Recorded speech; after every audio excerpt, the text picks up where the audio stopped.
everyone. You're listening to Caregiver Crossing, a podcast brought to you by Joy's House, presented in partnership with Cardon and Associates. And we are so happy that you're here. Caregiver Crossing is a podcast created just for you, the caregiver. I'm Tina McIntosh. I'm Terry Stacy.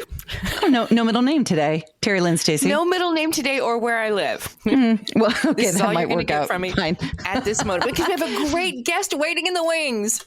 We do. Why don't you bring her in? No, you bring her in. This is all your right, deal. I will. You do So it. here's the deal. We've found at Joy's House that the number of people who inquire about our services increases right after the holidays. You know, families are coming together.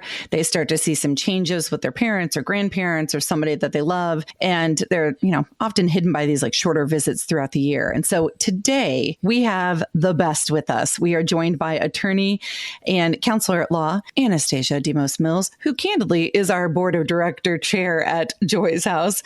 But Stacia is the best. And she's joining us to talk about what families should keep in mind from the law's perspective as they potentially start down the road as a caregiver. So, hello to you, our friend. Hey, thanks for that introduction. Can the two of you introduce me for everything that happens in my life from here forward? That felt really nice. Thank you. We can throw in all the accolades and how beautiful you are. We can do all of the things. Yeah, and confetti. I appreciate it. So, all right, let's start with this question. Attorneys, I think we all know what attorneys do kind of in general, but we forget sometimes that there are these specialties in this profession. And so you are primarily an elder law attorney. There are some other things that you do as well, but what does that really mean to people? And what's elder nowadays? What in the world is elder anyway? But yeah, right. What is an elder law attorney? The benchmark of elder seems to be moving further and further off into the distance the older I get. So I hear you. I am an elder law attorney. I will say that I am also primarily an estate planning attorney. So I work with lots of younger clients too. But just like medicine in the legal world, there's a lot of different disciplines within different areas of the law. And so most areas of the law do focus on a specific discipline, but elder law attorneys tend to focus on a specific type of person. And so we are working with elder individuals. We're also working with their families.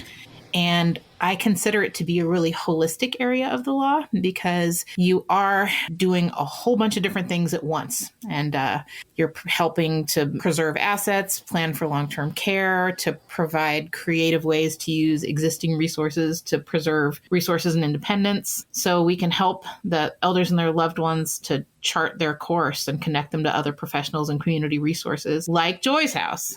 So there's not one specific discipline, but there's always really special ethical considerations when elder law attorneys are working with seniors and their families. And so I know we'll talk a little bit more about that, but it is definitely a multidisciplinary approach, and it requires not just the legal ability to do it, but a level of emotional intelligence to do it too, which is good for all of us to have, right? So when do we come to you? When do we get an elderly attorney for our parents, for our grandparents, or even for us? When do we come and see you? At what point in our life? Hold on.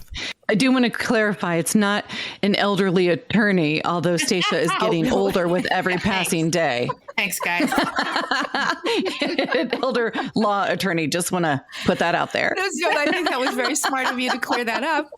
I appreciate it. Yeah. I please. do have an Afghan Anyway. over my knees. we're edging in that direction.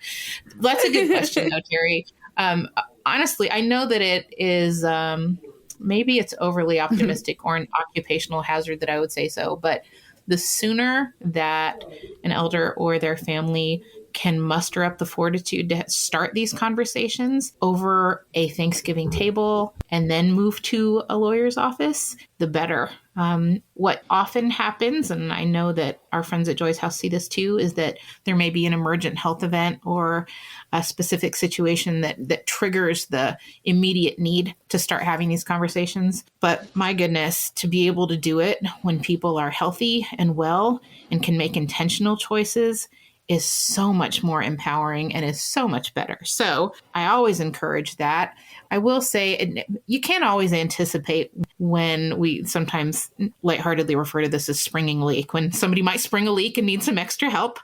But we do generally try and recommend that individuals come and speak with an elder law attorney or an estate planning attorney 5 years before they think that they might be needing to look at some sort of skilled nursing care or assisted living. You can't always pinpoint when that is. So the sooner you have the conversation, the better is the short answer to that. Well, and even with, just the general estate stuff, I would imagine, because we all want to make those decisions while we're able. I mean, you don't want to, do that as you're inching your way into, memory loss or having some kind of other tragedy, I guess. So here is a question for you.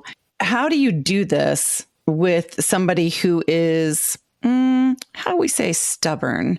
Like, I don't need that. I'm not ready for that. Or I'll do it after leap year. Do you have any tips on how to have that conversation? Sure. Yeah, I do. And let me backpedal 2 steps before I address that. You were talking about the importance of having these conversations while a person still has what we call the legal capacity or the mental capacity to have the conversations. That is so vital, because when and if that needle starts to move towards more of a limited capacity or limited understanding of the decisions that have to be made, then sometimes it's too late for that person to make choices on their own, and others have to do it. And I don't know about you, I sure would rather have the vaguely uncomfortable conversations and be empowered to make those decisions for myself than having others make it for me later on down the line. So that's a way that I typically try to encourage folks to start having these conversations, not couched in a place of fear. That's a really important distinction, right?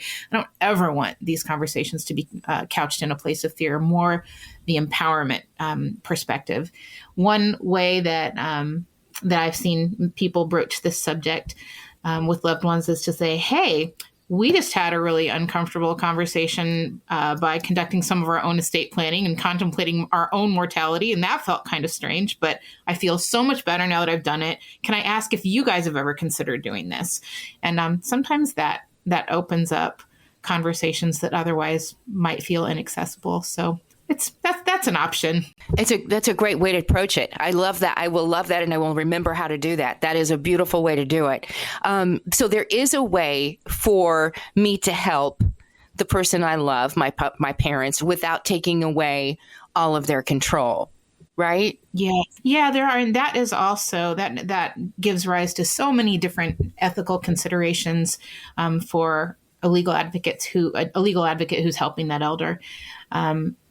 Because in a best case scenario, you want to provide as much autonomy, as much dignity, as much independence as you can for that person, while at the same time providing appropriate guardrails. And that needle can move wildly depending on the individual, their capability, the time of day, their diagnosis. So honestly, that is one of the most challenging and grayest areas of the law and our own ethical considerations as advocates. Because what I will tell you is elder law attorneys, when we're working with elders and their families, we're always thinking, who's our client? Who's the client here? Because many times we may be talking to a family member or an adult child. And so as long as the elder still has the mental capacity to make those decisions for themselves, the dignity, the autonomy, the freedom is absolutely the primary focus. But when and if it reaches a point where a person has limited capacity and they need some more help, well, that's where some of the documents that we prepare for clients can come in really useful. I will not say that these are ever a cure-all and can make every single situation seamless, because legal documents don't work that way. And unfortunately, the world isn't quite that tidy, but they sure can help. Yeah. Oh, so true. Stacia, you mentioned having the conversations early and gave the tip on, maybe how to start that. One of the things that we created years ago, as you know, is at Joy's house is the care kit. It is a binder filled with, we will get you more anytime you need them. Please. And, they're a binder filled with template information. It's kind of like a caregiving 101, maybe some 201 kind of level stuff. But one of the sections in there is a conversation starter. And we've had so many people say, I would have never had this conversation with my dad because it was awkward.